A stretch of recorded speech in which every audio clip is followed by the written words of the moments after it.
All right, today I'm going to talk about a little known problem with the Gen 5 Viper. And that problem involves the rear window and defroster.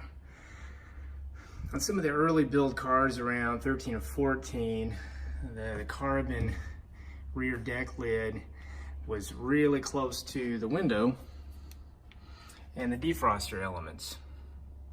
And as you can see on mine, it was a really tight tolerance. I used the defroster once shortly after I bought the car, and I noticed a really weird, kind of a burning wire smell. I didn't think much of it because I didn't know about the problem at the time, because that problem had technically been resolved very early on in the build of the Viper. And since mine was a 2016, I didn't think there was any way possible mine would be affected.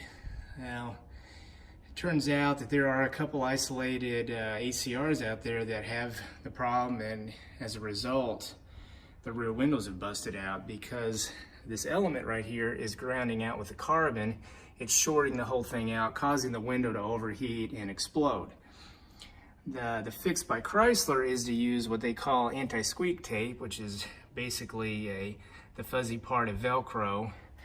You wedge it under, you cover up this part of the defroster so that it no longer comes in contact with the carbon. I got lucky because I noticed something was amiss with mine, and after looking at it before I put the tape on, I could actually see where this carbon was starting to melt.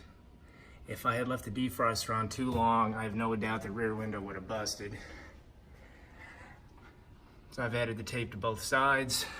Even with the tape on there, I really have no plans on using the defroster because I really don't want to take the risk of the rear window busting out. Yeah, it could probably be covered under warranty, but it's just the idea of it will no longer be the original part on the car. And also, it's kind of a nightmare to get a warranty claim process through Chrysler when it comes to the Dodge Viper.